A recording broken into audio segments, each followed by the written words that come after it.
Just 30 days ago, Fidel Castro entered Havana to be greeted by cheering mobs as one of the greatest heroes in Cuba's history.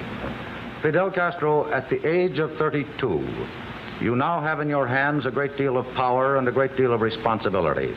Aren't you a little frightened by this? Well, really not frightened, because I have self-confidence, but something worry, of course. Not frightened, but a little worried. Yes. He had led a revolution that overthrew a hated dictator. And on January 6, 1959, the day of his triumphant march into Havana, he embodied the hopes of an entire nation. Fidel arrives as a messiah, young, bearded, at the head of a guerrilla army. And that unleashes the imagination and the fantasy of the Cuban people. You have this romantic revolutionary hero. He's big, he's manly, very charismatic. Fidel, will you say just a few words to New Yorkers? I'm very glad to be here again because I fulfilled my promise of coming after the victorious revolution. This is a man of huge appetites and of huge ambitions. He is endlessly complex. He is a man of enormous intellect, of an inflexible will. His revolution has, from the very first moments, been a one-man show. He would rouse his people to accomplish heroic feats in the name of justice and the promise of a brilliant future. Send his soldiers to the farthest reaches of the world, inspiring many with dreams of greatness. There was a thirst for glory, for heroism, and he awakened that thirst. But he would drive 2 million Cubans into exile and silence those who dared challenge his rule. The extraordinary leadership that Castro exercised went along with thousands of people brought before firing squads, 40 or maybe even 50,000 political prisoners. The treatment of the political prisoners. Ahora comprendo que mi destino no era venir al mundo para descansar. For more than 4 decades, Fidel Castro has ruled Cuba. He survived a US-backed invasion, countless assassination plots, an economic embargo, even the collapse of his benefactor, the Soviet Union. The epic of the Castro era is probably one of the greatest stories of the last 100 years. What are the odds that a little dinky country would project its forces around the world and drive the United States crazy? Impossible. How could it happen?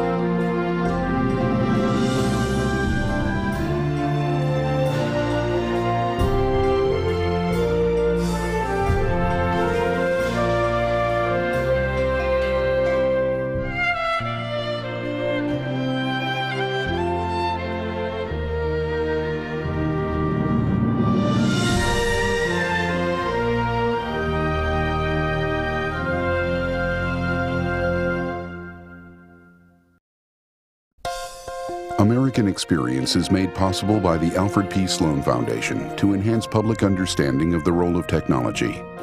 The foundation also seeks to portray the lives of the men and women engaged in scientific and technological pursuit. At Liberty Mutual Insurance, we do everything we can to help prevent accidents and make America a safer place. Liberty Mutual is proud to support American Experience. At the Scotts Company, we help make gardens more beautiful, lawns greener, trees taller. If there's a better business to be in, please let us know. Funding for this program is made possible by a grant from the Ford Foundation. American Experience is also made possible by the Corporation for Public Broadcasting and by contributions to your PBS station from viewers like you. Thank you.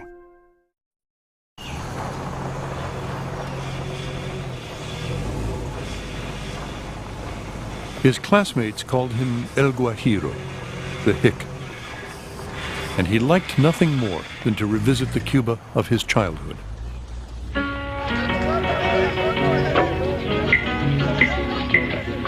¿Quién es el isleño aquí? El isleño. Ahora que nosotros somos isleños, no. Con el otro segundo que quieres también. Ahora forman de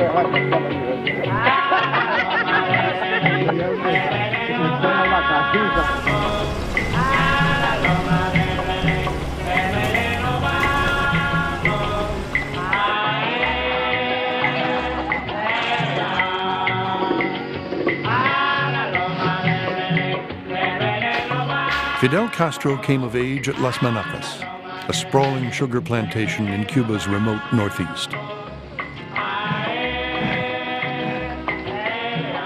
His father, Angel, a former Spanish soldier, had come to Cuba at the turn of the century to fight in the Spanish-American War and made his fortune growing sugarcane for the U.S.-owned United Fruit Company, the dominant economic and social force in the region at the time. There is definitely a lot of history encoded in that childhood of Fidel Castro's. He was the outsider. He was born illegitimately. His father had been married to a school teacher.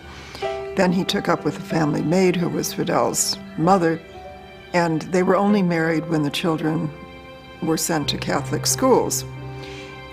Fidel very seldom spoke about this, never directly. Fidel's mother, Lina Ruz, was a poor but ambitious country girl. Once described as an Annie Oakley type, she was known to fire a gun to call her family to dinner.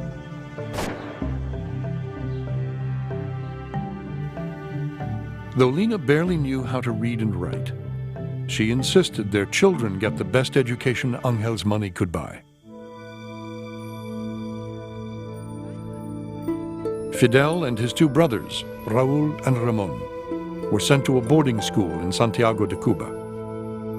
But the unruly Castro boys were too disruptive and were expelled. Fidel told his father and mother, "I want to go back to that school." But his parents said, "No, you can't go back. You and your brothers were just too rough, you were too violent. And the priests don't want you there anymore." And what he did was he told his mother, "If you do not send me back to that school, I will burn this house down." And his mother knew that this boy, this ferocious son of hers, truly meant what he said.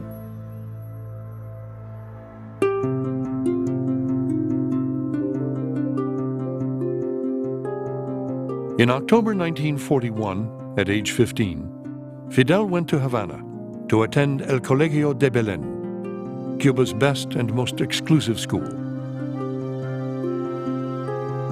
His rural upbringing clashed with that of his schoolmates, raised in the cultured and literate homes of Cuba's upper class. His reckless behavior earned him a nickname, El Loco, the crazy one. Fidel Castro que quería ganar en todo siempre. Fidel Castro always wanted to win at everything. Once he made a bet that he would crash against the back wall of one of the school's long corridors. So for $5, he got on his bike and crashed into the wall. He lost consciousness and spent several days in the infirmary recovering.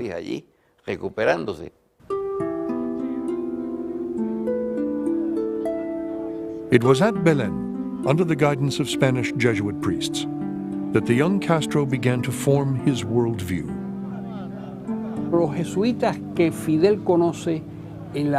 The Jesuits Fidel encountered in Havana in the 1940s came out of the experience of the Spanish Civil War. from the nationalist faction, the faction close to fascism. And they were steeped in the idea of the superiority of the Hispanic Catholic world over the materialistic, corrupt Anglo-Saxon world. Fidel impressed his teachers with his athletic abilities, photographic memory, and enormous tenacity. They singled him out as someone who would, no doubt, fill the book of his life with brilliant pages.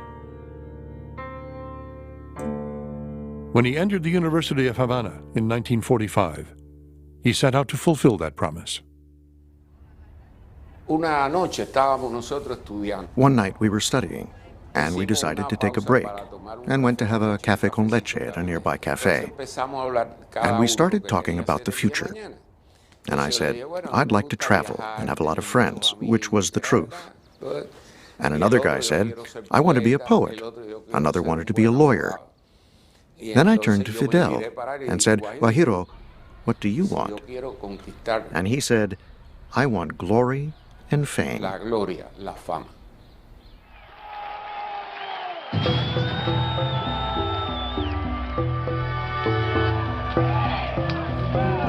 The University of Havana had been a hotbed of political activity since the 1930s, when students led a revolt against dictator Gerardo Machado.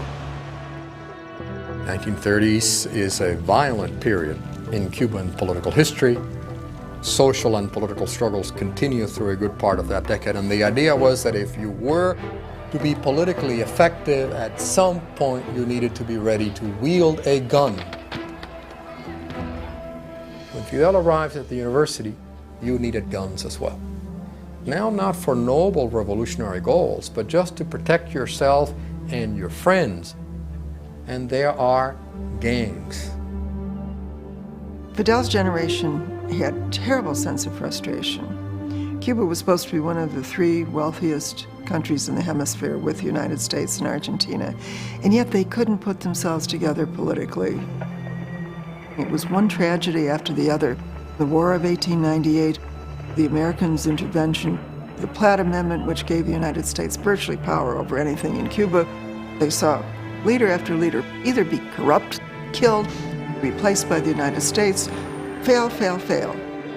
While he was a student at the University of Havana, Fidel came under the influence of nationalist Cuban professors, began to study Cuban history very seriously. He concluded that Cuba had not been in control of its own history, and he blamed the United States. Fidel jumped into the fray. He helped organize strikes and demonstrations, ran for student president, joined a gang. He was a combination of genius and juvenile delinquent, one fellow student recalled. He would show signs of brilliance and then behave like a hoodlum. He was implicated in the fatal shooting of a rival student leader, but charges were never filed. He was identified by a witness in connection with the murder of a university police sergeant, but the witness recanted his testimony.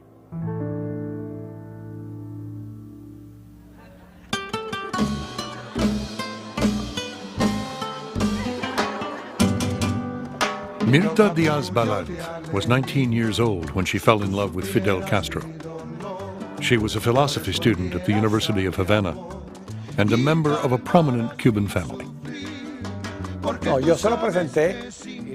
I introduced them and told her, you know, he's crazy. He's paranoid and a psychopath who would just as soon throw you off the 10th floor as buy you a mink coat. And she said, I know, but I am in love. And I replied, well then, marry him. She was the one who was in love, not I.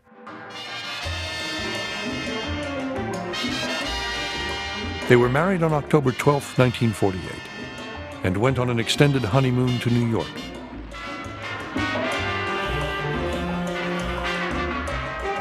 For the first time, I tried T-bone steak, smoked salmon, and other things that a young man with a big appetite enjoyed a lot, Fidel later recalled. With his father's money, he bought a white Lincoln Continental took an apartment in the Bronx, and tried to teach himself English by learning 200 words a day.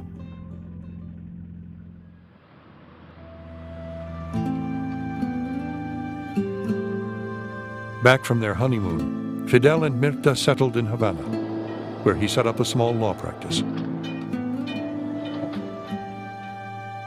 Mirta gave birth to a son, Fidel Castro Diaz Balart, Fidelito. But Castro was seldom home, and there was never enough money. Castro came in one morning, and he didn't realize until later that day that all his furniture in the living room, including Fidelito's playpen, all is gone. Because they've been repossessed, he didn't pay the bills. This is a man who doesn't have a sense of feeling, empathy for the things that ordinary human beings need to live their lives more or less normally. Politics was Fidel's all-consuming passion. As Cubans looked forward to free elections in 1952, the fourth to be held since a new constitution went into effect in 1940, the young lawyer seized the moment. He campaigned for a congressional seat as a member of the Ortodoxo Party, calling for responsible government and an end to corruption. As election day approached, Fidel Castro had a real chance for victory. Then, on March 10th, General Fulgencio Batista led a military coup d'etat, shattering Cuban democracy and Fidel's political aspirations. El general Batista, ante los micrófonos de todas las emisoras del país. Silencio. Silencio. Hablo al pueblo de Cuba desde la ciudad militar esta vez, en donde he tenido que regresar forzado por la... Batista da un golpe y lo que hace con esto es Batista's coup opens a Pandora's box. se crea It creates the perfect conditions for the rise of a revolutionary hero. revolucionario. Institutions no longer matter. What matters is audacity, Sea más audaz, the individual that is capable of violent actions. hay un momento. There is a story Fidel tells. He's on the steps of the university, without money, his marriage on the rocks, no work, and he doesn't know what to do. And it is a wonderful moment. That night, when he says, I have to deliver a blow, I have to make a revolution. And that's when he decides to attack the Moncada barracks.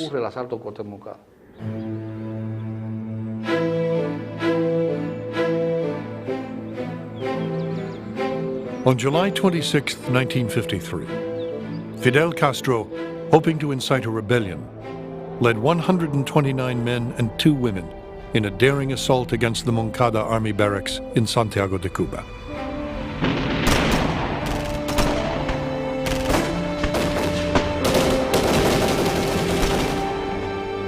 Even if it fails, Fidel had said, it would be heroic and have symbolic value.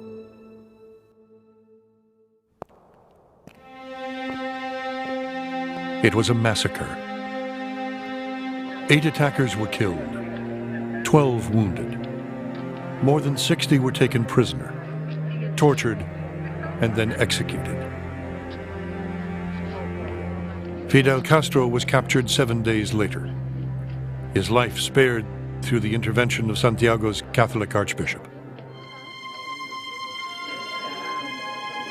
In the days following the assault, Fulgencio Batista called for 10 men to be killed for every one of his soldiers dead at Moncada. Published photographs of the mutilated bodies of Cuba's youth repulsed the nation and made a hero of the man who had led the daring assault.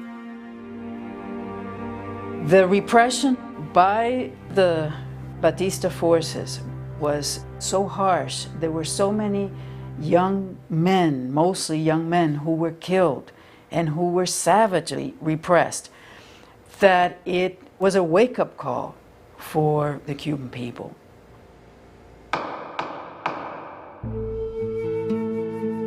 At his trial, Fidel Castro held the attention of all Cuba. Arguing in his own defense, the young lawyer spoke the words that would become legend. "Condemn me," he said. "It does not matter. History will absolve me." Fidel and his younger brother Raúl were sentenced to 15 years and sent to the Isle of Pines prison.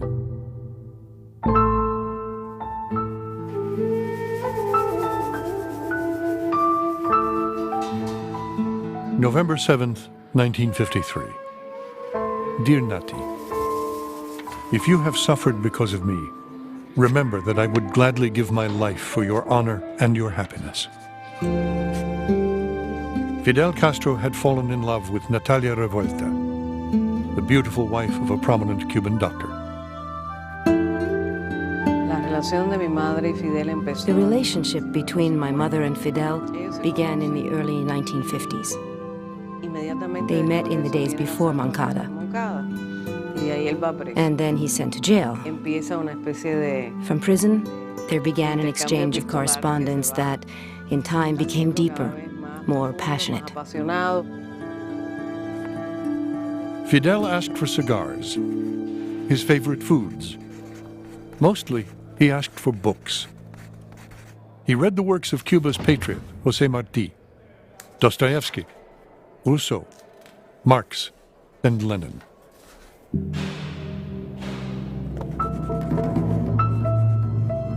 What a terrific school this prison is, he wrote Nati. Here I can shape my view of the world and perfect the meaning of my life. From his prison cell, Castro reworked his defense speech, "History will absolve me," which his wife Mirta smuggled out of prison a few pages at a time. It called for the violent overthrow of the Batista government, democratic elections, and addressed the inequalities of Cuban society. 20,000 copies were clandestinely distributed. It had a profound impact. It touched on many social problems. It spoke of unemployment, of teachers without jobs, of peasants without land, of poverty. History Will Absolve Me had a profound message of social justice. Cuban political culture in the 20th century up until 1959 was a center-left political culture. And the text, History Will Absolve Me, was pretty much a standard fare, economic reform, social reform. He is not on the fringe at all.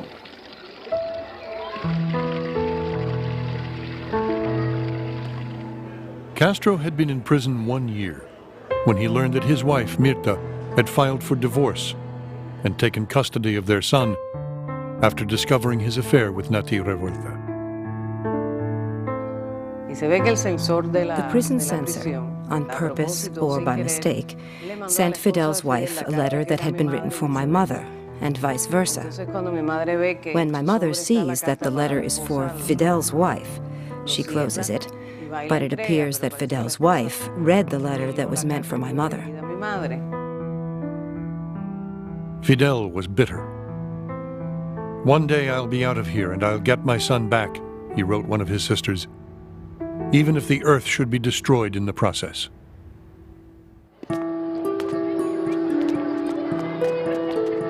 In April 1955, after 22 months of confinement, Fidel and Raúl were released from prison under a general amnesty declared by Batista. Castro was 29, a recognized political figure, and the head of an organization he called the 26th of July movement, in memory of the Moncada assault. He soon left Cuba for Mexico to resume his revolution.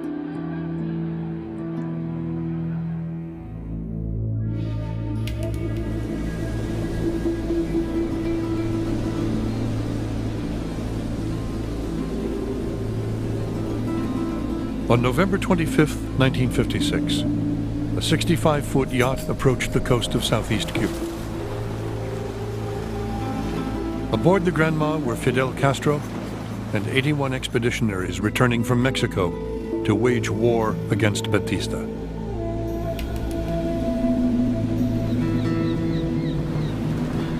But the Granma had been spotted, and by the time Castro's men landed, Batista's army was waiting.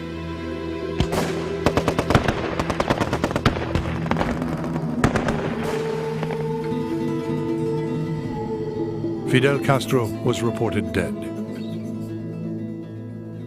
But he had taken cover in a sugarcane field. 3 days later, unharmed, he began walking towards the mountains. Batista makes a huge strategic blunder. You push landings back to the sea, but Batista pushes Castro toward the Sierra Maestra. And he says, and this is verbatim, no one survives in the Sierra Maestra.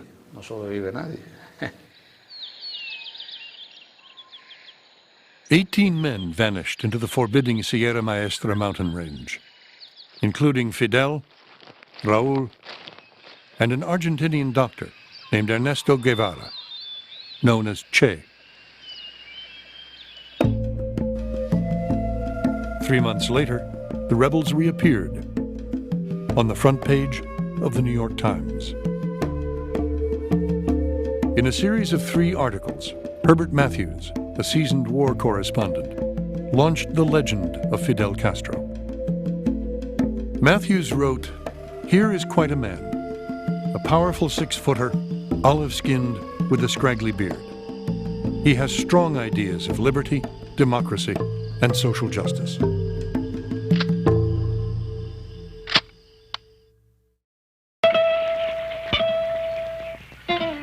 This is the Sierra Maestra, 200 miles of jungle. Following in Matthews' footsteps, a CBS documentary crew made its own pilgrimage. These are the jungle fighters, the rebels of Sierra Maestra. This is their story. I am going to tell you what happened. Batista does not want to admit that he is incapable of defeating us. He hopes to obtain by liar that which he cannot get by force of arms. Sometimes he says that I am dead.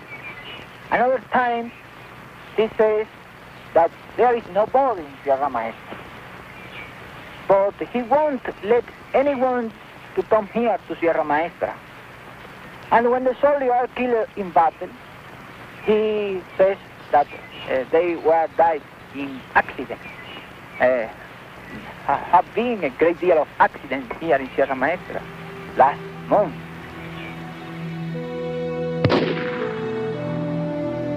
Fidel played up his war for an American television audience. But a much larger war was being waged in Cuba's cities. In Havana, the Student Revolutionary Directorate stormed the presidential palace in March 1957 in a desperate attempt to assassinate Batista. Their leader, José Antonio Echeverría, was gunned down.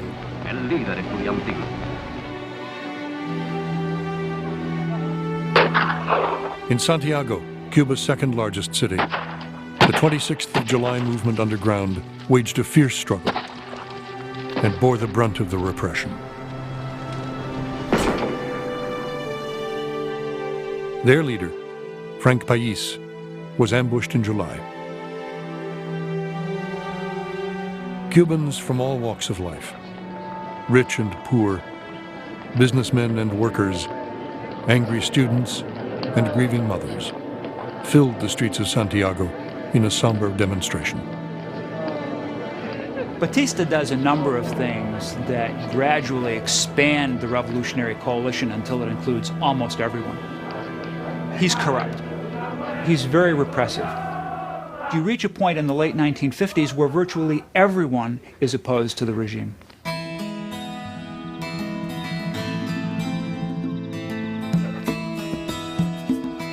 High up in the mountains of the Sierra Maestra, Fidel Castro was fast becoming the symbol of resistance against Batista.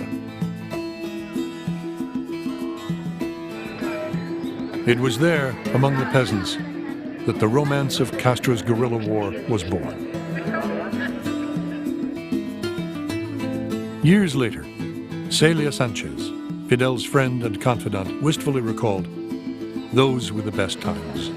We'll never be so happy again. Never."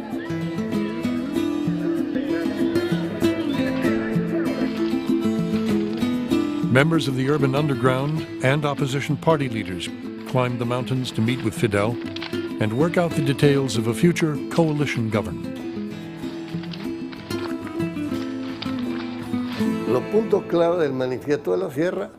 The manifesto of the Sierra Maestra called for a democratic republic, a return to the Constitution of 1940, free elections. I don't think he signed it intending to honor it. Fidel realizes that he has his army and his people, who have nothing to do with the politicians among whom he once belonged. He discovers in those sallow, ill-humored, illiterate peasants the true meaning of a revolution,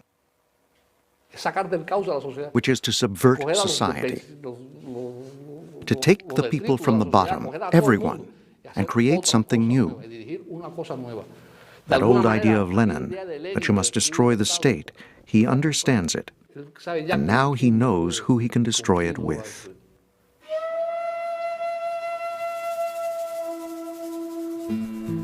The handful of guerrillas who had survived the disaster of the Granma grew into a rebel army.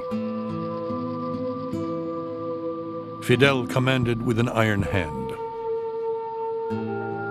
People began to notice that Fidel demanded obedience, that he was not very likely to consult, that he wanted to take decisions on his own and wanted others simply to comply.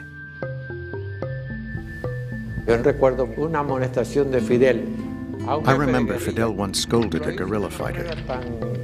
He was so brutal, so obscene, so humiliating.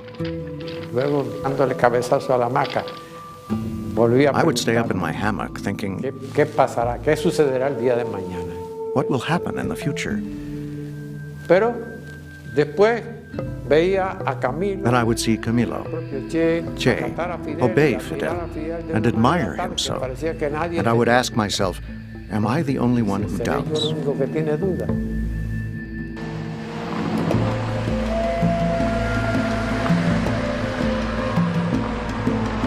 In the summer of 1958, Batista decided once and for all to get rid of Fidel Castro, deploying 10,000 soldiers against 300 rebels.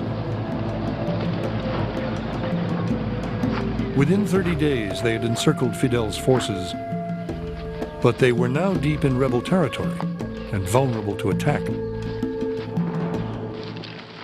Fidel's strategy was simple. Like ping pong, he said, you hit them where they least expect it.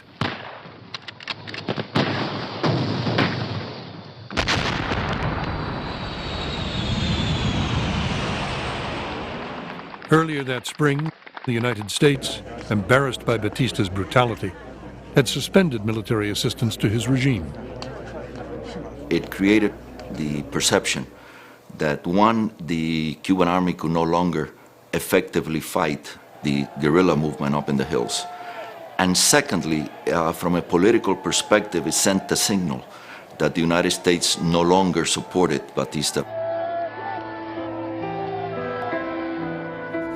But Castro, who since his days at the university had resented the American presence in Cuba, found the gesture to be meaningless.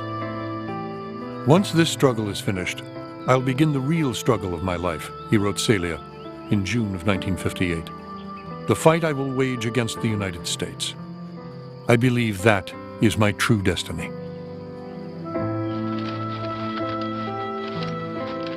In August, rebel forces left the mountains and fanned across Cuba.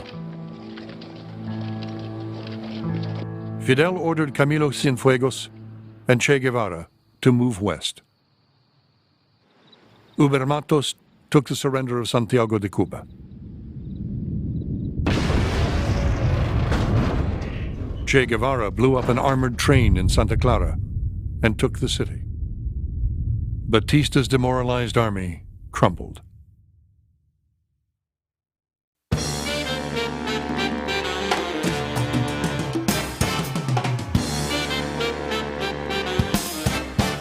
December 31st, 1958. Cubans rang in an uncertain new year.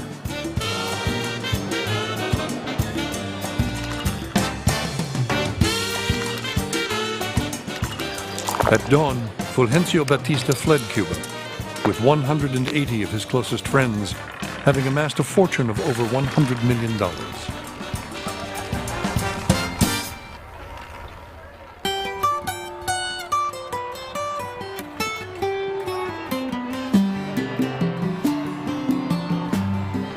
On January 2nd, 1959, Fidel Castro and his rebel army set out from Santiago de Cuba toward Havana, a 600-mile triumphant march along Cuba's central highway.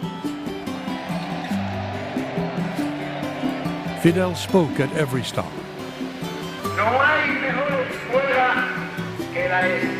Broadcast live on radio and television, his words reached every corner of the island.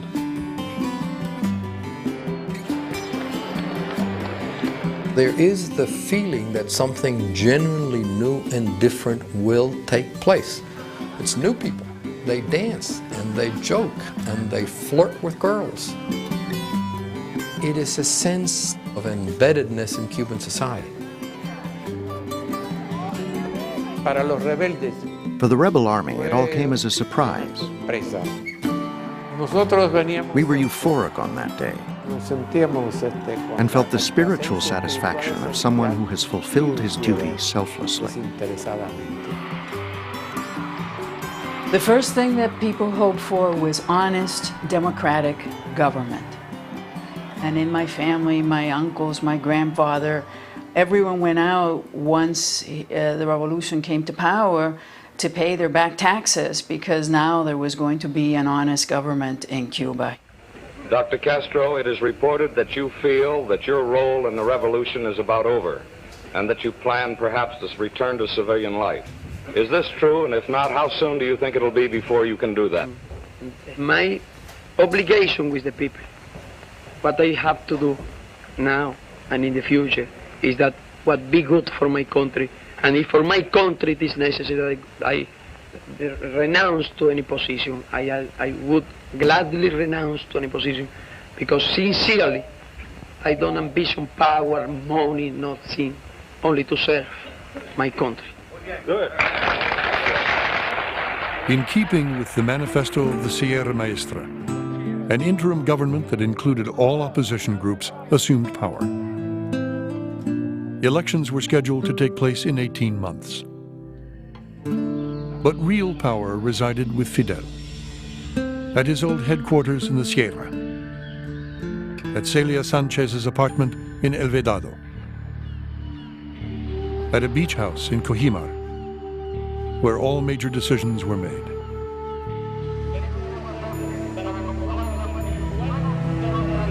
One of the first acts of the revolutionary government was retribution.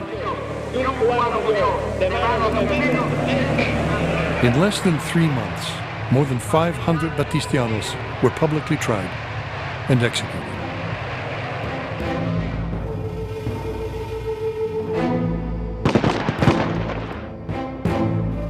When the international press called it a bloodbath, Castro, incensed, made his case on television.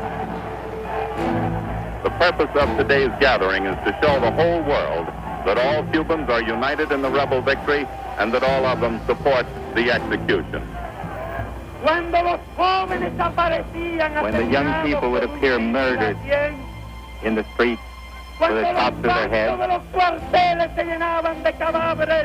when the yards of the barracks would be full of cadavers, when our women were violated, when the children were murdered, when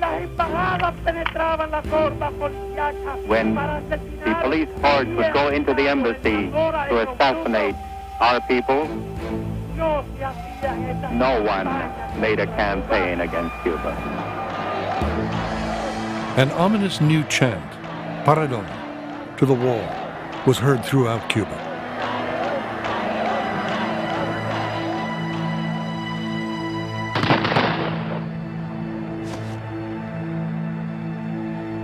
Fidel Castro's role as Cuba's leader became official on February 16th, the day he was appointed prime minister.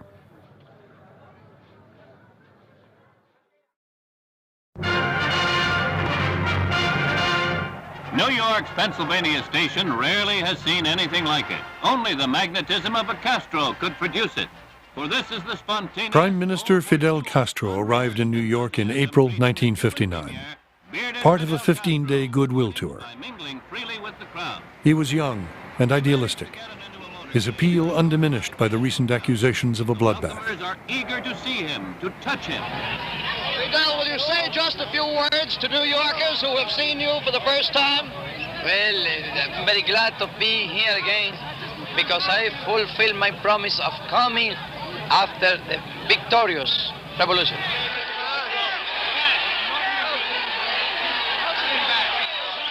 He's a movie star, the James Dean of international politics. He's viewed as a savior, leading a revolution to improve people's lives and to show that the people of Latin America can be in control of their own destiny. However, there was some concern that he might be a communist.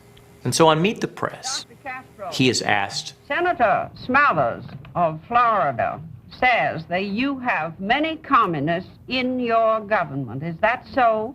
And because Senator Smathers said it ought to be true, I don't think that.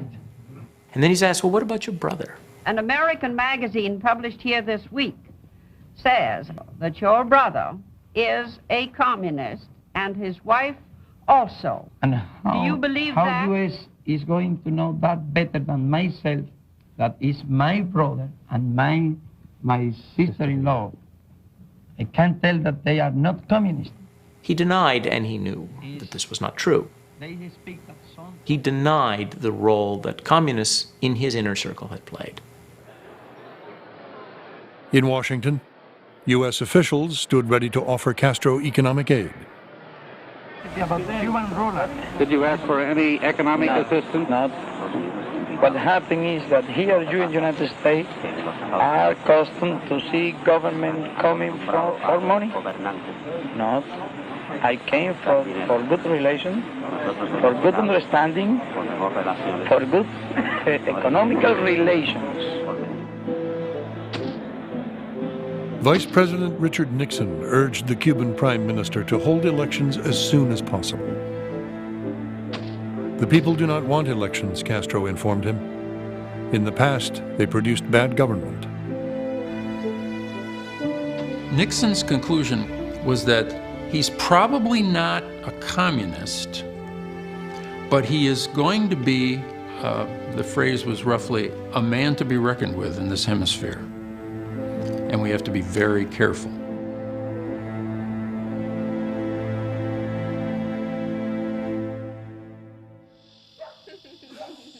Cuba's revolutionary transformation began on May 17, 1959, with the proclamation of the Agrarian Reform Law. Las Manacas, the Castro family farm, was the first landholding to be confiscated. Fidel's mother, Lina, was furious and would never forgive her son.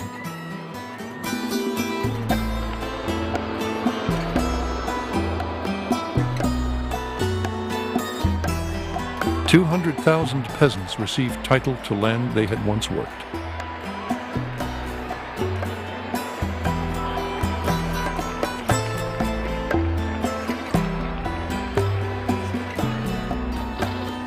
On July 26th, the anniversary of Moncada, they descended on Havana to celebrate. When I first arrived in Havana from the countryside in 1941, Everyone treated me with scorn. To see now how the rich, the middle classes welcomed the peasants to Havana in 1959 and put them up in their own homes was beautiful. As if everyone realized that there had to be an end to injustice.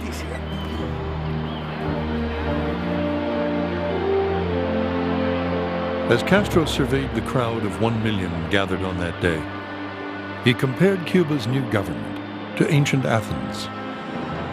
Except better, because Cuba's revolutionary government was not for the privileged classes or the oligarchy. This, he said, is true democracy.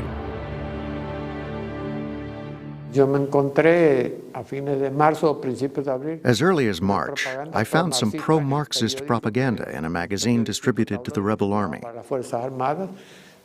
1, 2, 3 articles. And we saw Guevara and Raúl meeting with Communist Party leaders. So observing all that, I began to think there's a second plan being put in place here. Comandante Uber Matos had noted that the Cuban communists were an unexpected and influential new force in the revolution. Fidel, "You're destroying your own work," Matos wrote, resigning his command. Fidel called the rebel comandante disloyal, ungrateful, a traitor, and had him arrested. This is a critical moment, a defining moment in which the radicals say, this is the direction we're going, and even people who fought with us cannot say no. Matos's fate seemed a foregone conclusion. Raúl Castro wanted him executed.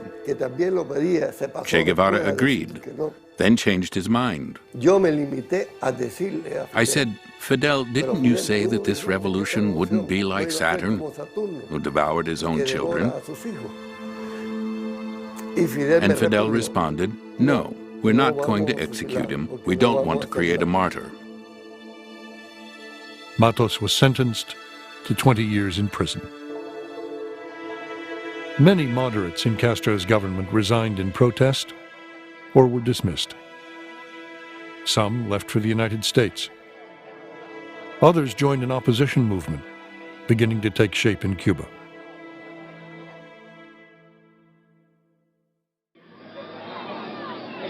By the first anniversary of the revolution, Fidel Castro had the reins of power firmly in hand.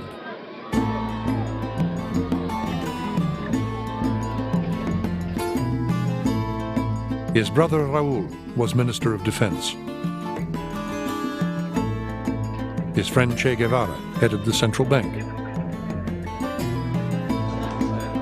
An obscure lawyer, Osvaldo Dorticos, was president. For most Cubans, it had been a good year. The price of public services dropped. New public works projects were begun. Rents were slashed in half.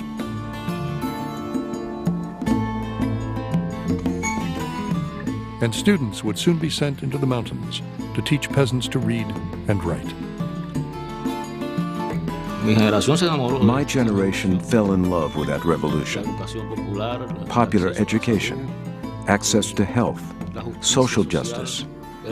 And he was so appealing politically, had such an interesting way of expressing ideas.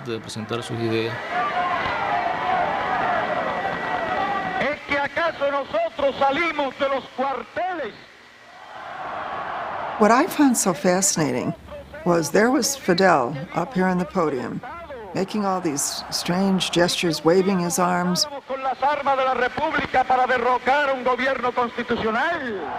There out there are 200,000 plus Cubans for 7-8 hours, while Fidel is up here directing them and enchanting them, weaving a spell over them. Perhaps his most important accomplishment was understanding the Cuban people where they were and challenging them to do great things. And the Cuban people, at that time, a majority of them responded. They turned their goodwill, their faith, and their judgment over to Fidel Castro. And that was a huge political capital, a political capital that allowed him to, in fact, centralize power.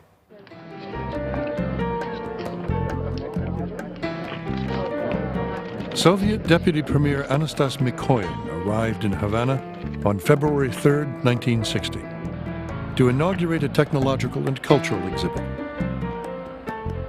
For 3 days, he was feted in tropical splendor.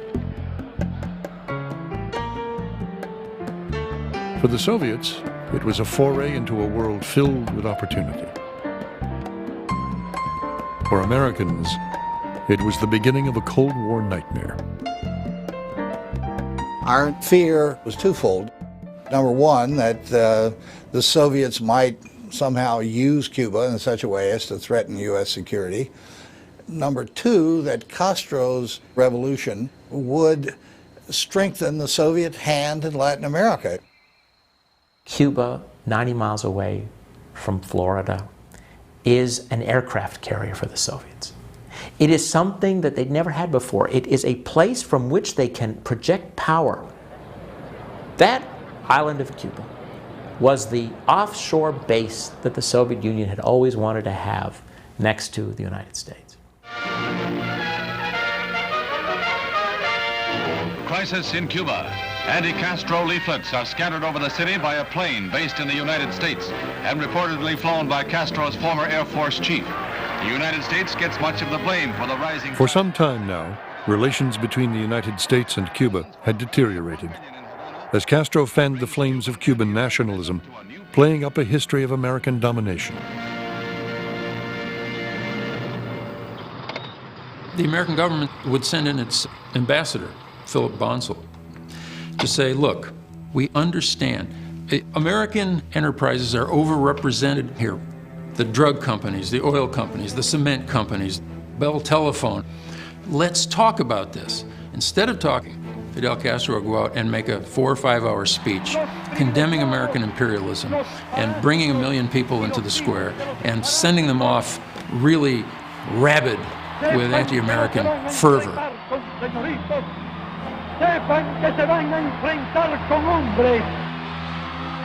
At some point in February, March of 1959, Fidel Castro had come to the decision that there could not be a revolution in Cuba, that he could not build the Cuba that he wanted unless he extirpated the United States from Cuba. And at that point, there was very little the U.S. government could do to shake that conviction. At the end of Mikoyan's visit, Castro signed an agreement with the Soviet Union that would seal the fate of Cuba-U.S. relations. The Soviets would provide oil in exchange for Cuban sugar. This was a time when most Latin American countries had no relationship whatsoever with the Soviet Union, and to forge such a relationship was seen by Washington as deserting the United States in the Cold War. Our interpretation was that Castro had made his decision. He was going to side with the Soviet Union, and therefore we lost interest in negotiations. And in March of 1960, President Eisenhower signed the finding which authorized the CIA to begin actions to get rid of the Castro regime. In June, the first major shipment of Soviet crude oil arrived. Castro requested that American oil companies in Cuba refine 1 million barrels of the Soviet crude. They refused.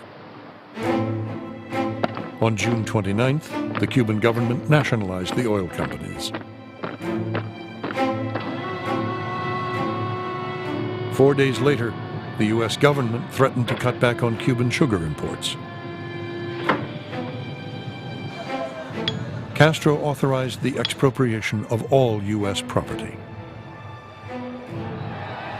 ¿Cuál era la alternativa del gobierno revolucionario? Traicionar al pueblo. Y no lo serías con toda seguridad si en vez de ser nosotros leales a nuestro pueblo, hubiésemos sido leales a los grandes monopolios norteamericanos que explotaban la economía de nuestro país. That September, Castro lashed out at the U.S. before the United Nations and flaunted his new friendship with Soviet Premier Nikita Khrushchev. The following month, the Eisenhower administration imposed a trade embargo against Cuba. There is a limit to what the United States in self-respect can endure. That limit has now been reached. On January 3rd, 1961, the United States broke relations with Cuba. And my conviction that in the not-too-distant future, it will be possible for the historic friendship between us once again to find reflection. The departure of Cubans to the United States, which began shortly after the revolution, turned into an exodus. Batista people were the first to arrive here. Then political figures started arriving, and finally the people whose property were being threatened or confiscated. Cuban exiles organized themselves into an anti-Castro movement, in close contact with the opposition within Cuba. The overwhelming majority of the people who opposed Castro in 1959, 1960, 1961 had opposed Batista. And so they felt doubly aggrieved. They had fought for a free democratic Cuba, and what they got was an emerging dictatorship, the elimination of most private property, and a menacing alliance with the Soviet Union.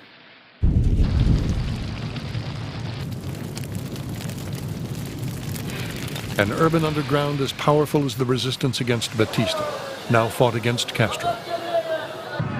Almost nightly, stores were bombed, sugarcane fields burned, factories sabotaged.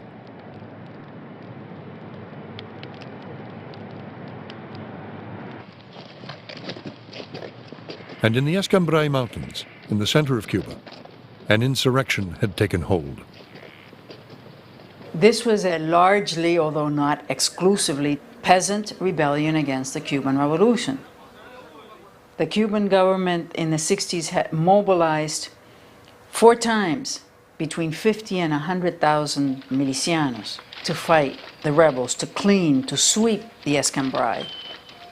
The area became so dangerous for the government that they forcibly transferred thousands of peasant families out of the Escambray and relocated them in different parts of Cuba.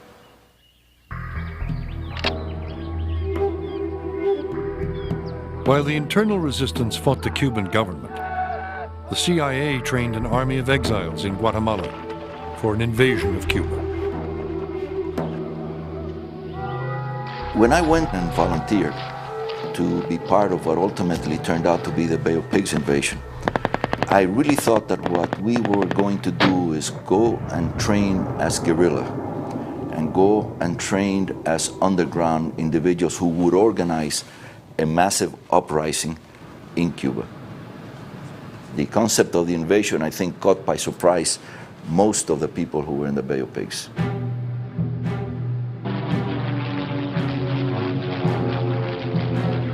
President John F. Kennedy launched the U.S.-backed invasion of Cuba on April 15, 1961, when he authorized B-26 planes to bomb Cuba's major airports, destroying most, but not all, of Castro's air force.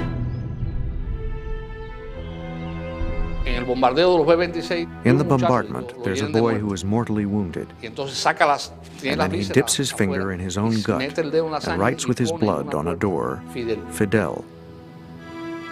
They take the fragment of that door to Fidel, who is deeply moved by this 16-year-old boy, who, in his final moment of agony, demonstrated his devotion with his blood.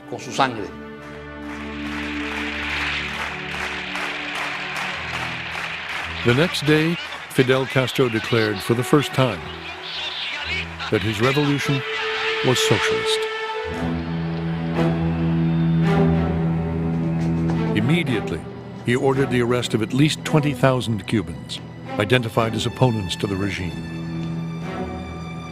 For the next several hours, he anxiously awaited news. At dawn on April 17th, 1,400 Cuban exiles landed at Bay of Pigs on the Zapata Swamp, a site chosen at the last minute. Fidel personally took over the island's defense.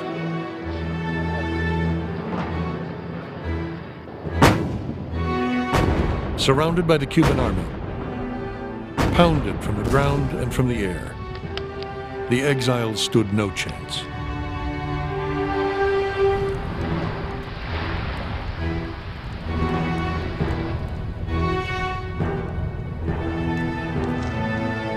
"72 hours later, they surrendered." The Bay of Pigs invasion so closely associates opposition to the revolution with the United States that Castro is able to wrap himself in the Cuban flag and declares any kind of opposition to the revolution as treason. And in most countries, treason is punishable by death. That was a very dramatic turning point, a very decisive moment. Castro's credibility, his strength in Cuba and throughout Latin America was enormously enhanced. His revolution at that moment was more consolidated than it had ever been before. He had done what no Latin American leader before him had ever done, and that was to defeat a really significant challenge mounted by the United States.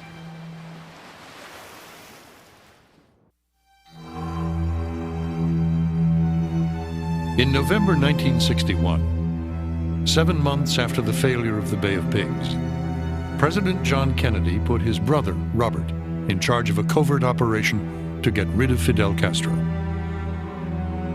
Determined to avenge the president's humiliation on the beaches of Cuba, the Attorney General would stop at nothing. He engaged hundreds of CIA operatives in economic sabotage and infiltration missions. Old mafia contacts were dusted off to carry out harebrained assassination schemes. Arsenic in Castro's milkshake, poison in his cigars, thallium powder in his boots to make his beard fall out. There's no question Fidel Castro thinks that the United States will try again after the failure of the Bay of Pigs. He sees the covert programs that are already underway, trying to assassinate him, trying to sabotage the economy. And he expects that the next time the United States will use its own troops, since the exile army was such a failure.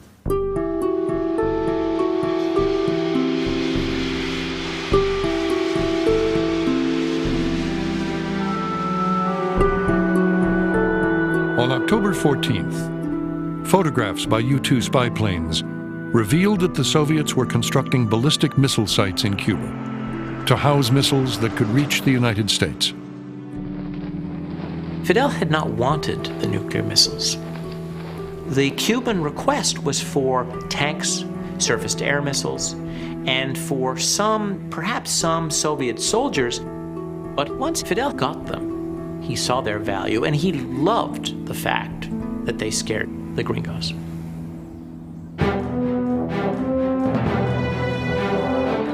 For the next 13 days, the world came closer to nuclear war than at any other time.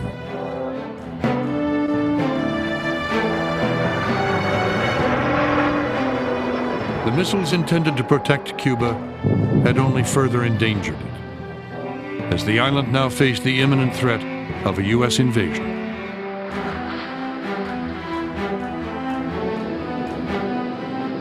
On October 27th, Castro dictated a letter to Ambassador Alexander Alexiev, meant for Nikita Khrushchev.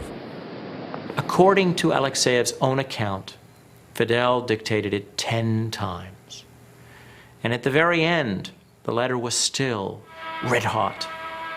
Fidel was basically telling Khrushchev that if the Soviet Union had to use nuclear weapons to defend the socialist world, and if that meant that Cuba might be sacrificed, that's okay. He had concluded that actually he had one of two choices. The choice was for Cuba to be destroyed and for Cuba to be destroyed, but for a reason. And you know, Khrushchev's reaction to this was, that guy's nuts. It sounds like he's telling me to blow up the world. The British government has ordered the dismantling of weapons in Cuba. I was in my office preparing the Monday paper when I read on the teletype, Khrushchev orders missiles removed from Cuba. I called Fidel and asked him, what do I do with this cable? Because I could not imagine he didn't know it. And for 5 minutes we went back and forth until he said, read it to me again. And that's how he found out. Castro called Khrushchev a bastard, an SOB. Enraged, he shattered a huge mirror that hung in his office. He retreated to La Plata, his old guerrilla camp in the Sierra Maestra, to nurse his grievances. Friends remarked on his decline. He was gaunt, his brown eyes larger and darker than ever. He sees that the Soviet Union will treat him in the same way the United States has treated Cuba historically. Great powers treat small powers as if they're inconsequential. And he never again trusts the Soviet Union fully. Gentlemen of the brigade, I need not tell you how happy I am. In December 1962, President Kennedy spoke to the surviving members of the Bay of Pigs. What a profound impression your conduct during some of the most difficult days and months. They had been ransomed for $53 million worth of food and medicine. Profound impression your conduct made. And I can assure you that it is the strongest wish of the people of this country that Cuba shall one day be free again. But Kennedy had made a secret pledge. At the end of the missile crisis, he promised Khrushchev the United States would not invade Cuba. Kennedy took one look at Cuba after the missile crisis and said, I'm out of here. I don't want to mess with these. Look, it almost got us blown up. Okay, you got to do a little something with the covert operations, and Bobby, my brother, will handle that. But no more messing around so that the Soviets come in here. I don't want this island on my chart anymore.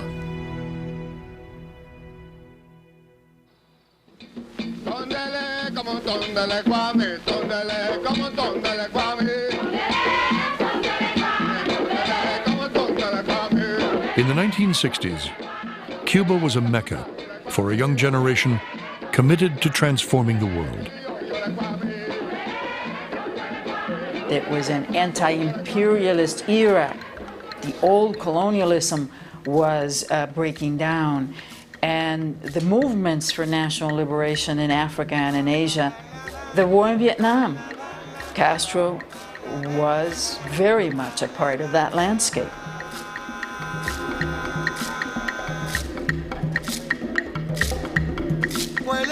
There was a very, very real sense that this was the revolutionary capital of the world. There were many, many Americans, Europeans, and others there who were madly in love with Fidel Castro. He's very amusing. When he wants to charm you, he can really charm you.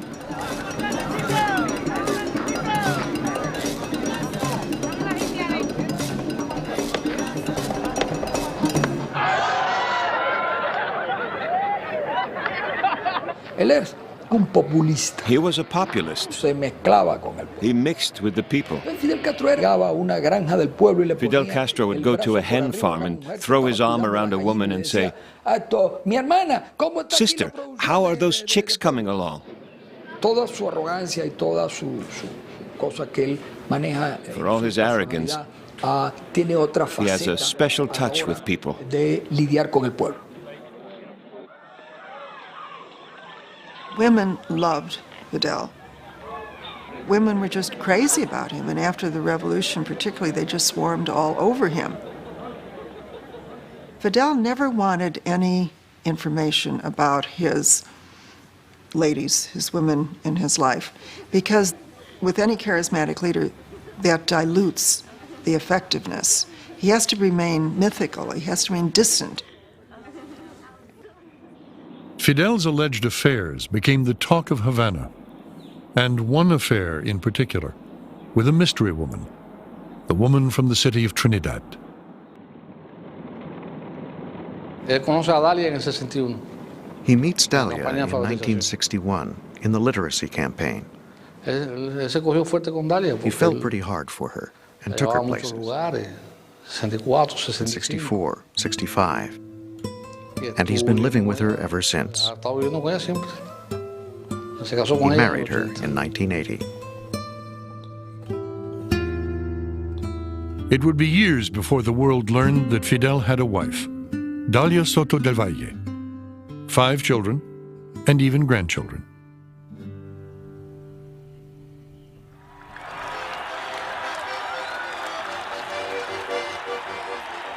In an effort to patch up relations, Khrushchev invited Castro to visit the Soviet Union in April of 1963.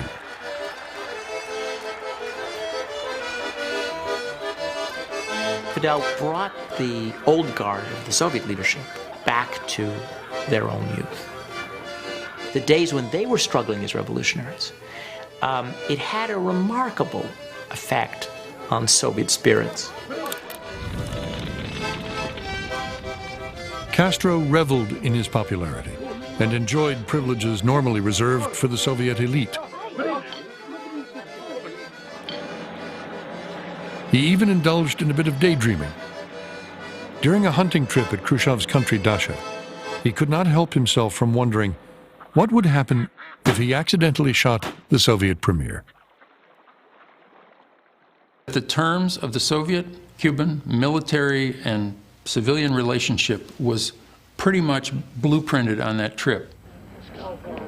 From that point forward, the Cubans never paid a penny for any military hardware. They asked and then they received, more or less. The other part was that the Soviets would buy sugar at inflated prices, they would sell oil at deflated prices, and this would be paradise.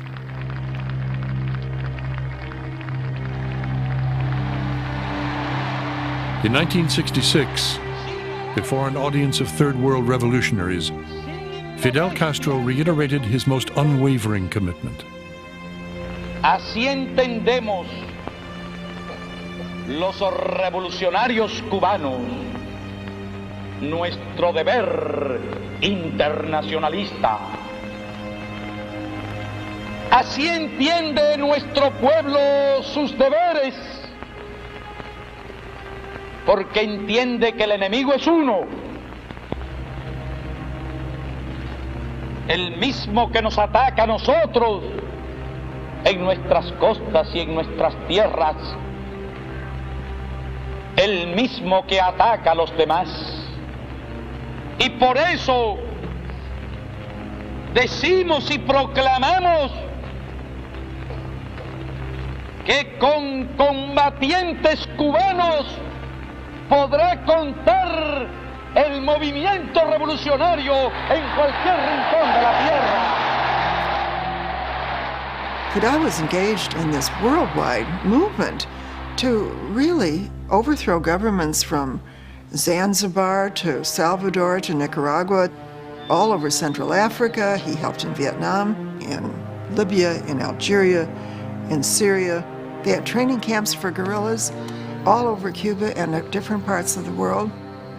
I don't think anyone has any idea of what a big thing Fidel's adventures and ambitions led him to in the 1960s and even into the 70s.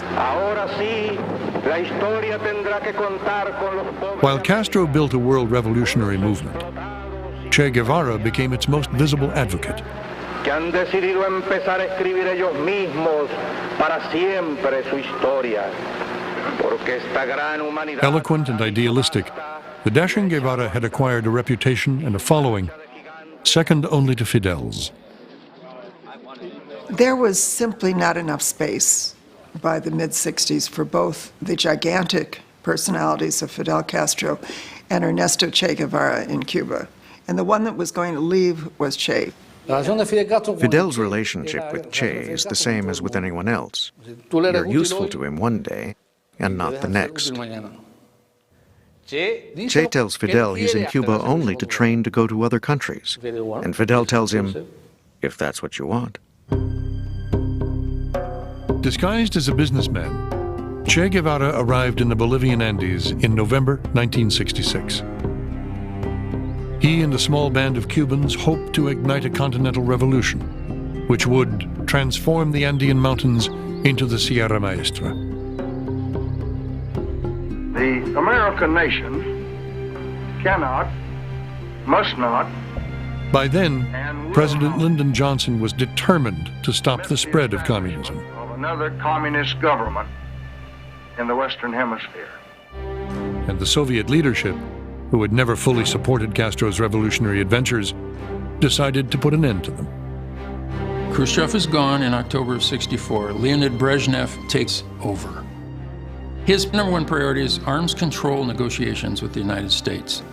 And these damn little Cubans are really ruining everything because the Americans say we can't start arms control until you Soviets bring these guys under control. This was the ultimatum that Brezhnev gave Castro in roughly April of '67. We're not exactly sure of the date. This is in a letter to Castro. If they didn't rein in their revolutionary activities, Brezhnev would give the green light to Lyndon Johnson to go into Cuba. Bolivia, July 1967, Che wrote in his diary. The negative aspects prevail, including the failure to make contact with the outside. We are down to 22 men, 3 of whom are disabled, including myself. For months, Che complained of being betrayed by Bolivia's Soviet-run Communist Party and of having no contact with Havana. The interesting thing about Che in Bolivia was that he was in the eastern high Andes, which are readily accessible for anyone who knew where he was. Fidel knew where he was, but he'd cut off all radio contact with Che in Bolivia. And I went there, went in his footsteps, talked to his guerrilla group. He could have sent someone up from Paraguay. He could have sent someone out from La Paz, the capital. There was no contact. Che is left wandering around this very wild, high jungle. On October 8th, hungry, sick, cut off from the outside world, Che Guevara and his handful of guerrillas were surrounded by the Bolivian Rangers, an elite army unit trained in counterinsurgency by the United States.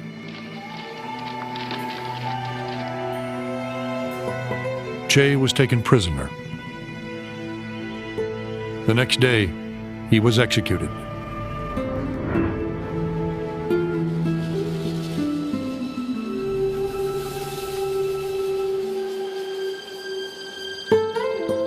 In death, Che Guevara would become an icon of revolution.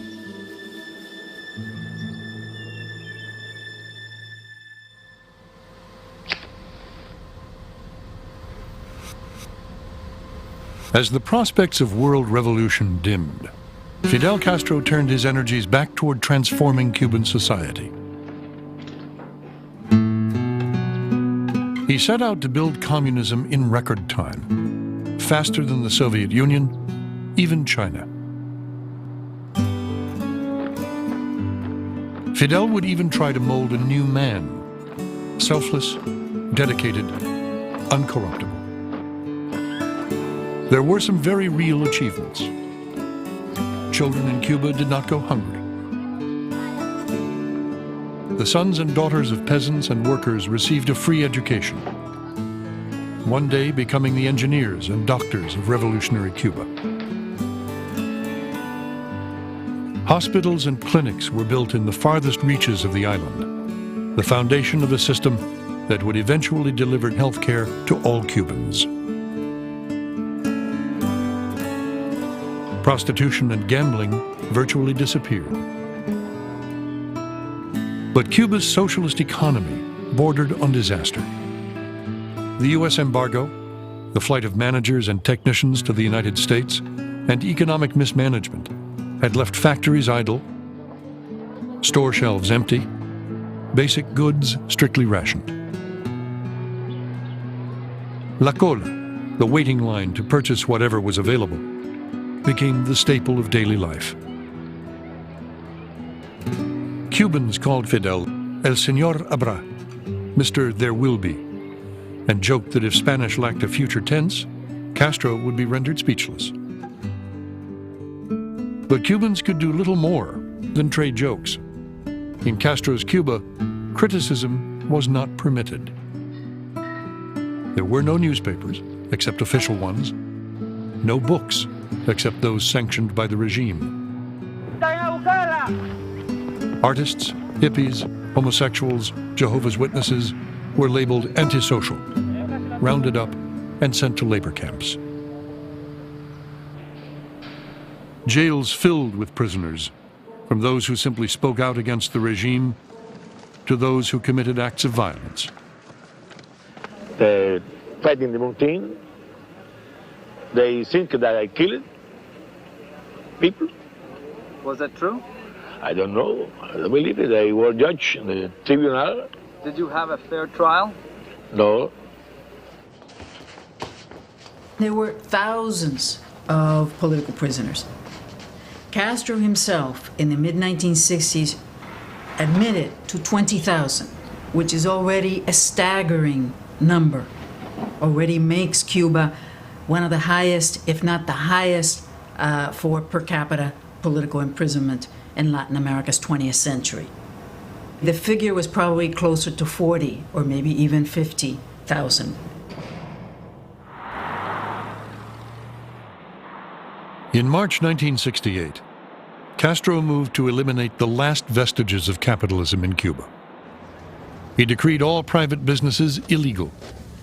Street vendors, neighborhood cafes, shoe repair shops. Fixing a toaster in Cuba, one visiting economist remarked, has now become a matter of state.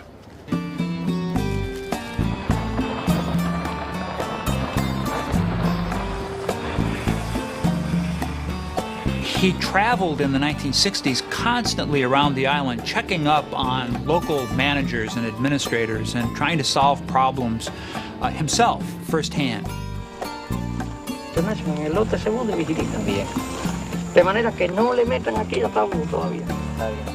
He didn't delegate authority all that well. And the result, of course, is that Fidel could not be everywhere. And so consequently, when he wasn't there to make a decision, the decision didn't get made because no one else felt they had the authority to make the decision. Fidel Castro is an enormously self-confident man, and he understands who he is, what he wants to do, where he wants to go, and he believes that he can do it.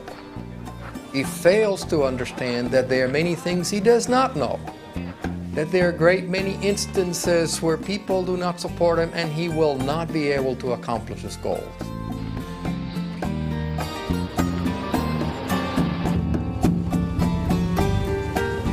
Fidel undertook one scheme after another.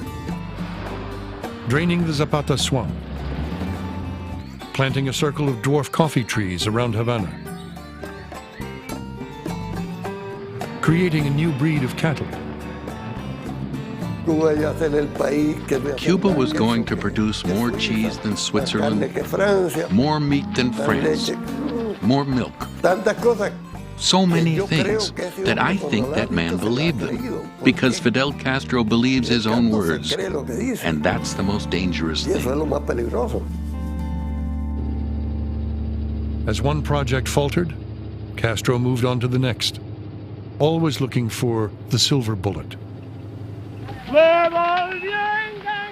Finally, he turned to sugar, Cuba's traditional crop, and staked his reputation on producing 10 million tons in 1970. Y que aquí se ha dicho que ni una libra menos de los 10 millones. Ese es el problema. Y hay que repetirlo y ratificarlo. Y sería una vergüenza increíble que nosotros nos fuéramos a quedar por debajo de los 10 millones. The idea was, in effect, to double the size of the country's sugar harvest. And it meant turning Cuba upside down.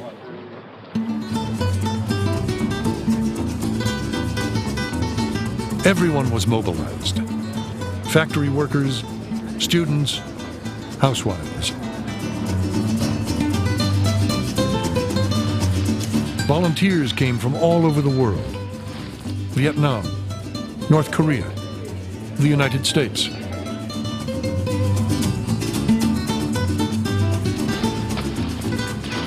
But no matter how hard Fidel swung his machete, or how often he called on others to give their best, Cubans could not turn his dream into reality.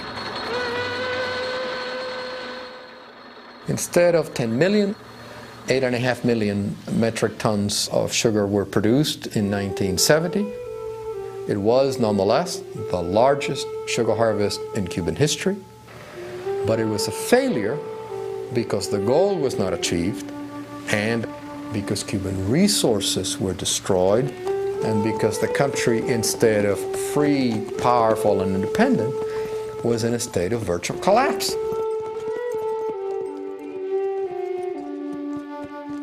No voy a andar con rodeos para decirlo. Creo que para mí, igual que para cualquier otro cubano, y un grado muy alto, significa realmente algo muy duro. Significa algo muy duro, tal vez más duro que ninguna otra experiencia en la lucha revolucionaria. The Soviet Union stepped in. Fidel would no longer be allowed to run the economy from his Jeep. A powerful council of ministers would make all major decisions in concert with the Soviet bloc. 10,000 Soviet advisors would lend a hand. Castro presided over the revolution's essential capitulation to Soviet demands, organizational demands, structural demands, foreign policy demands, and perhaps one of the hardest things for Castro to accept was that he agreed to stop criticizing the Soviet Union in any fashion, direct or veiled criticism. Delighted, Moscow rewarded Cuba with subsidies of up to $6 billion per year.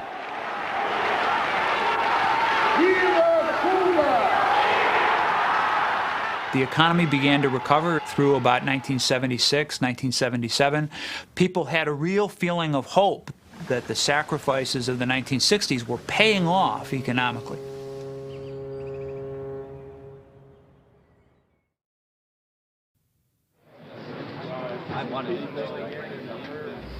We see no virtue in perpetual antagonism between the United States and Cuba. Our concern relates above all to Cuba's export of revolution. On March 1st, 1975, U.S. Secretary of State Henry Kissinger made a surprising announcement. We have taken some symbolic steps to indicate that we are prepared to move in a new direction if Cuba will. It was the era of U.S.-Soviet détente, and President Gerald Ford moved to normalize relations with Cuba and to end the 15-year-old U.S. economic embargo. What would you like Americans to know about you and Cuba? And could you possibly say it in English so they could understand? In English. I am not well in English. Well, could then in Spanish? Good wish for the people to the United States. Good wishes. Wish of understanding. Wish of friendship. I understand it is not easy because we belong to two different worlds. But we are vecinos, ¿cómo se dice? Neighbors. We are neighbors. And in one way or another, we ought to live in peace. United States and Cuba. That fall, the State Department announced Cuba and the United States were ready to begin an official dialogue.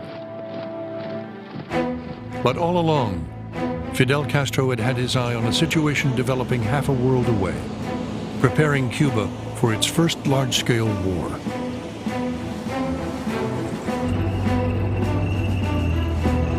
In West Africa, the Portuguese colony of Angola, about to become independent, was fast sliding into civil war. The Marxist Movement for the Liberation of Angola, the MPLA, asked Castro for military assistance to fight against its rivals, backed by South Africa.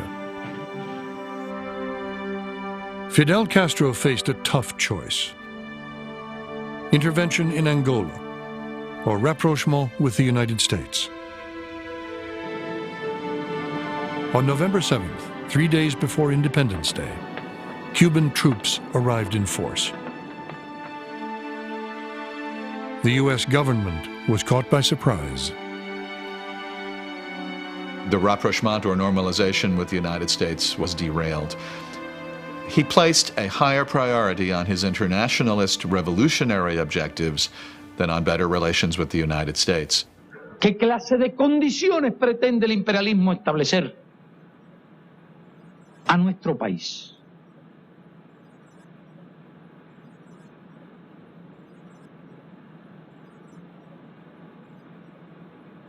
Ejercemos nuestra solidaridad con Angola, estamos ayudando a Angola y seguiremos ayudando al pueblo de Angola. By January 1976, there were 15,000 Cuban troops in Angola. Armed and supplied by the Soviet Union, they pushed back the army of South Africa and secured the MPLA in power. The Cuban intervention in Angola identifies Cuba as a country that's willing to take a risk, willing to put its own interests on the line, willing to provoke a confrontation with the United States in support of national liberation in Africa. It boosts Cuba's prestige in the Third World enormously. Castro assumed the role of leader of a major power.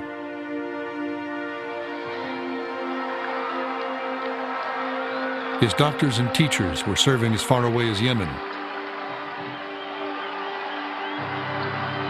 His troops were fighting in Angola and Ethiopia, in close alliance with the Soviet Union. Soon he would play a key role in another war. The Sandinista insurrection against Anastasio Somoza in Nicaragua. The Sandinista victory in Nicaragua was directed by Fidel Castro from the headquarters of Cuba's Special Forces. They had broken the codes of the Somoza army, and Fidel knew all their movements and told the Sandinistas where to lay ambushes, what to do until they took power. That was a war directed by Fidel Castro. It was Castro's first victory in the Western Hemisphere, one he'd been waiting for since 1959. Los revolucionarios no podemos ser pesimistas. Los revolucionarios somos y seremos siempre optimistas. Tampoco nos dejaremos intimidar. Nuestros pueblos han demostrado a la larga de la historia su capacidad de lucha. Él se ve en ese momento como la punta de lanza. He sees himself as the spearhead of a great socialist revolution. Que en el plazo de 10 años and believes that in 10 years, all the Caribbean is going to be dominated by Cuba. And he is going to play the key role, be the other great power. And he sees himself as a figure of that stature.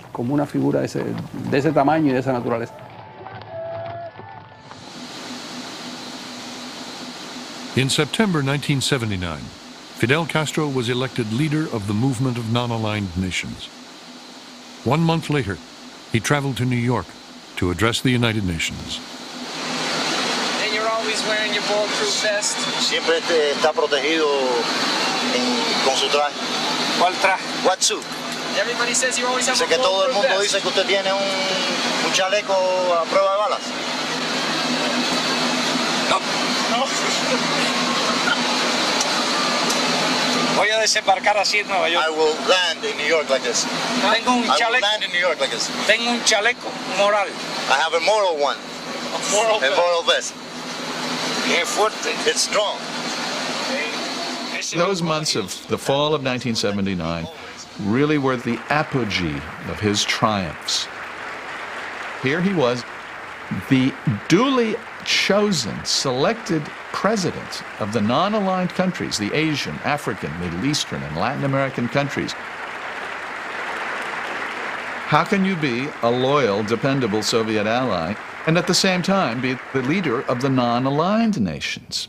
Well, Castro was able to carry out that exquisite, seemingly impossible balancing act until the Soviet invasion of Afghanistan.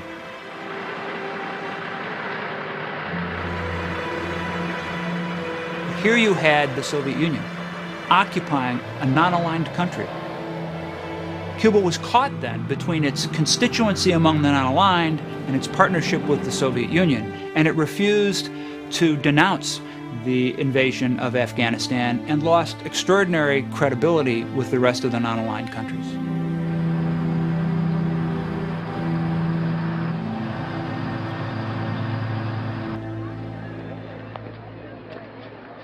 The following spring, Castro faced an unexpected crisis when an incident at an embassy in Havana spiraled out of control. This bus of Cubans seeking asylum in the Peruvian embassy crashes through the gates. The two guards on each side are firing at the bus, but as the bus goes through, they shoot each other.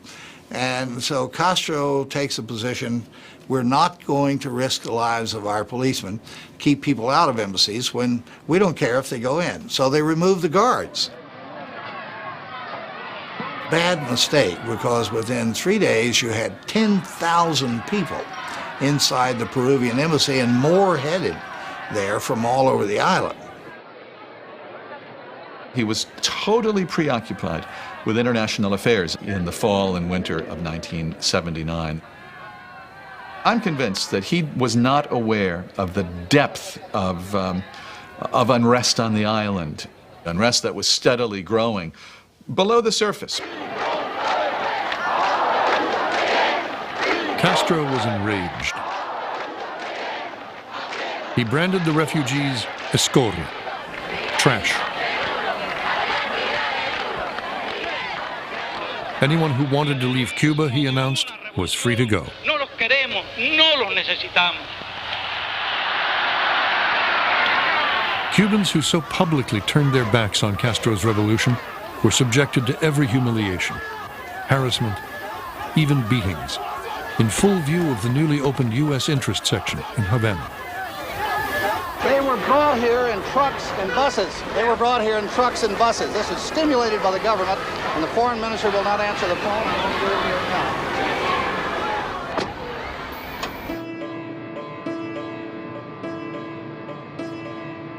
now. In Miami, the Cuban exiled community organized a massive sea lift, which received the blessing of President Jimmy Carter. We are the most generous nation on earth in receiving the refugees seeking freedom from communist domination and from economic deprivation brought about primarily by Fidel Castro and his government. The flotilla anchored at the port of Mariel, where tens of thousands were waiting. We're taking whatever people, they give us. So we got crazy people, we got prisoners, they say political prisoners, we got some criminals. Who knows what kind of people we got here. Castro, one senior U.S. official remarked, is using people like bullets aimed at this country. Castro wanted to inflict the greatest possible pain on the United States. And he wanted perhaps to contaminate, in a sense, the Cuban exile community, because at that time the Cuban exile community was beginning to acquire considerable political influence in the American political process. By September, 125,000 refugees had arrived in Miami. Overwhelmed by the influx, Jimmy Carter put an end to the boat lift.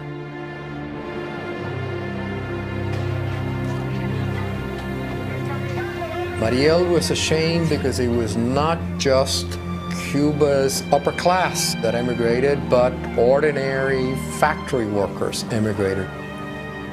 Some of Cuba's leading intellectuals.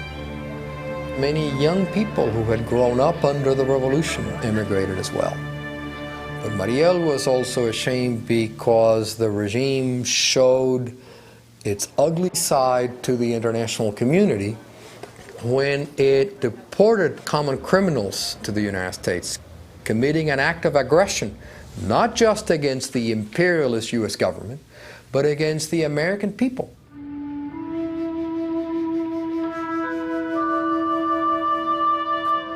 Mariel had not yet faded from memory when Fidel Castro faced a new challenge.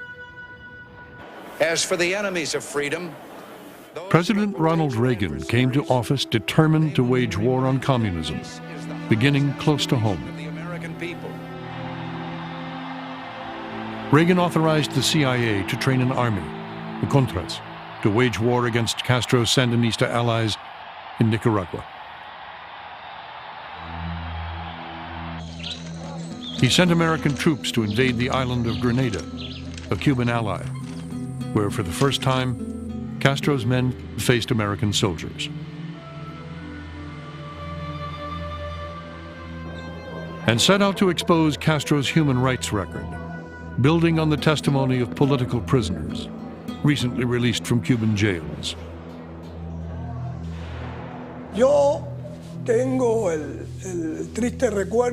I have the sad memory that 3 of my cellmates were murdered in prison. The first was Roberto Lopez Chavez. He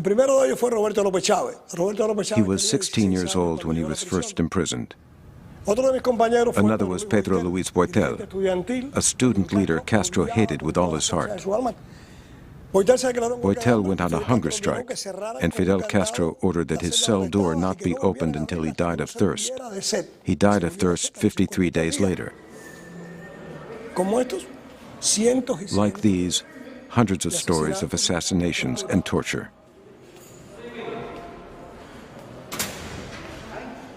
Those prisons were killing machines. People were not only deprived of their liberty, what the government wanted was to eliminate all counter-revolutionaries. La Cabaña, Isla de Pinos, all those stories. Words cannot express all the suffering and anguish, because words pale against the reality behind them.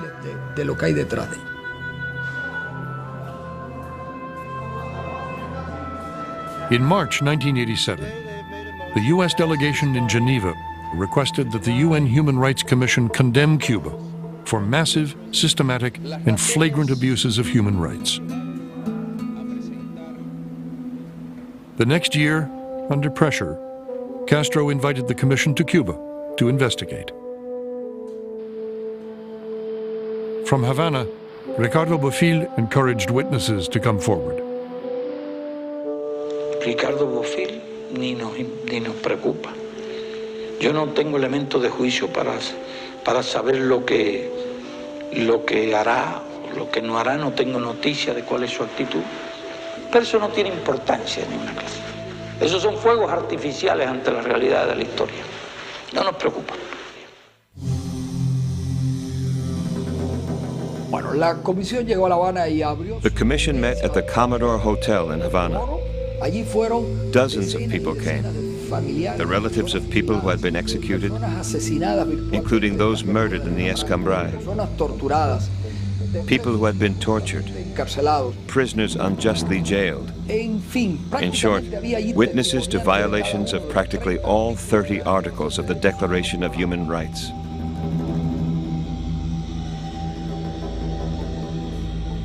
The Commission's findings were documented in a 400-page report and presented in Geneva. It is at that moment when even activists from the political left, when left-wing democratic politicians begin to say to the Cuban government, your violation of the human rights of ordinary Cubans is wrong and unacceptable even by the standards of the international left, that the Cuban government finds itself cornered, humiliated, and for the first time understands that it is losing allies everywhere.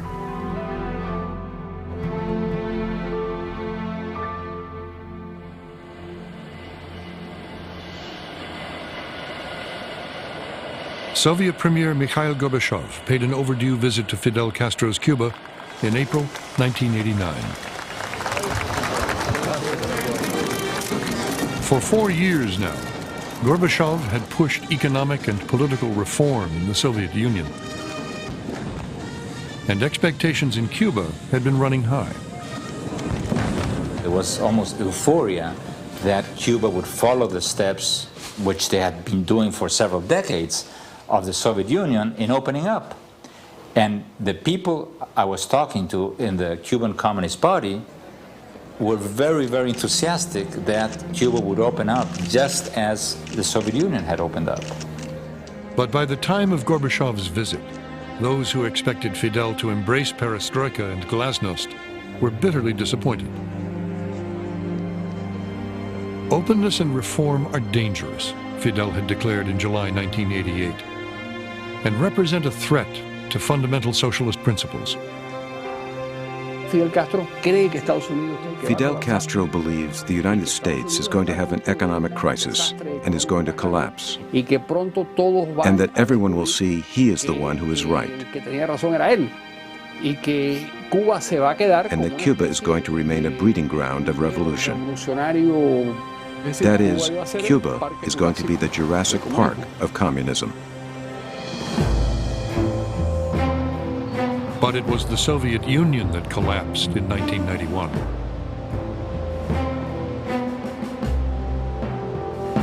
From the first time Fidel Castro appears on Cuba's national stage, July 26, 1953, he has been convinced that history is on his side.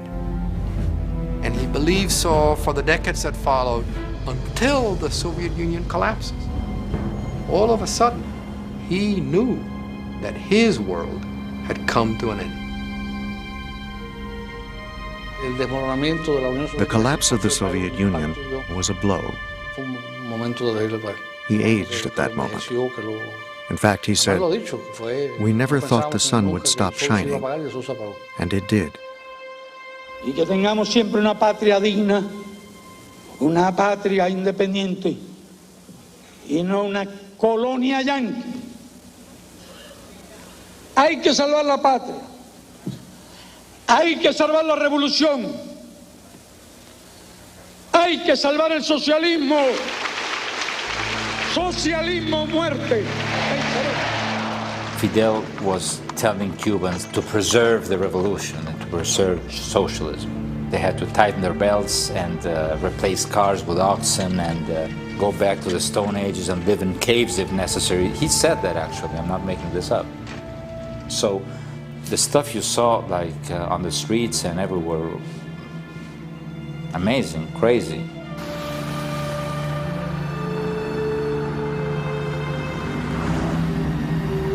Between the spring of 1992 and the spring of 1994, we were stunned at what had happened. Everybody was in such terrible shape. that it was hard to believe they could pull themselves out of what they call this special period. It looked as if the Cuban Revolution, the regime of Fidel Castro, was finished. In Miami, the exiled community waited for Fidel to fall and lobbied Washington to tighten the embargo. But Castro refused to give in.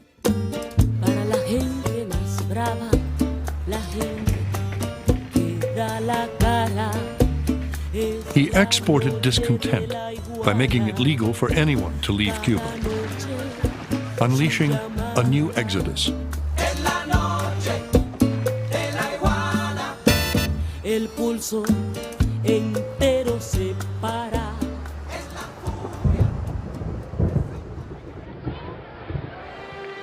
In a stunning reversal, Castro opened Cuba to foreign investors and foreign tourists, and allowed U.S. dollars to circulate freely.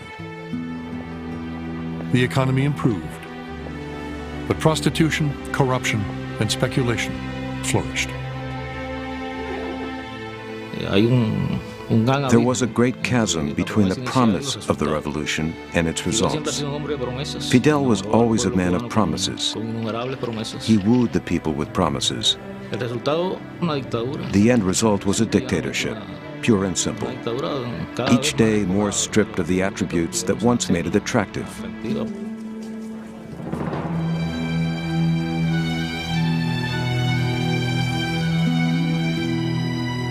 For more than 4 decades, Fidel Castro has ruled Cuba, inspiring many with visions of a brilliant future and silencing those who dared to oppose him.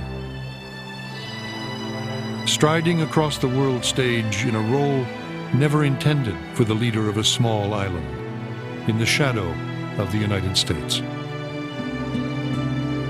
He has managed to remain in power longer than almost any other leader in the last 100 or 200 years.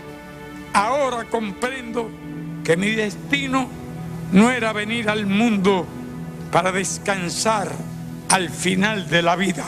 It's a remarkable tenure, and it's testament to his political skills, to his ability to manage crises, to anticipate crises, to play as a grandmaster at chess, to play 2 and 3 moves ahead.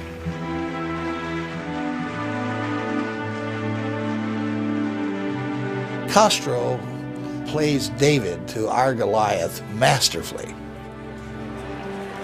Wherever Castro goes, he is applauded, not because people want to adopt the Cuban system, no, because he has defied the United States and survived.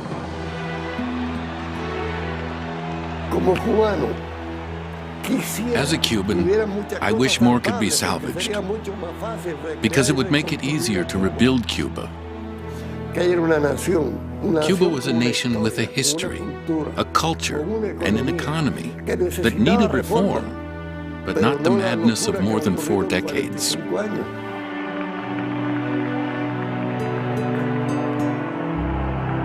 For Cuba, January 1959 was a time of glory, a time when all things seemed possible,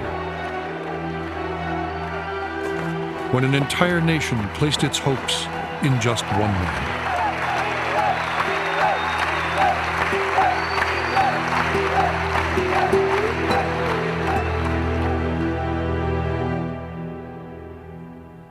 There's more about Castro and Cuba at American Experience Online. See a timeline of Cuban history. Find out more about Cuba's future and share your own views. All this and more at pbs.org.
American Experience is made possible by the Alfred P. Sloan Foundation to enhance public understanding of the role of technology. The foundation also seeks to portray the lives of the men and women engaged in scientific and technological pursuit. How do you get a weed-free lawn, a healthy garden, a home that's pest-free? Every day we work to find new and better solutions. Ortho, proud to support the American Experience on PBS. At Liberty Mutual Insurance, we do everything we can to help prevent accidents and make America a safer place. Liberty Mutual is proud to support American Experience. Funding for this program is made possible by a grant from the Ford Foundation.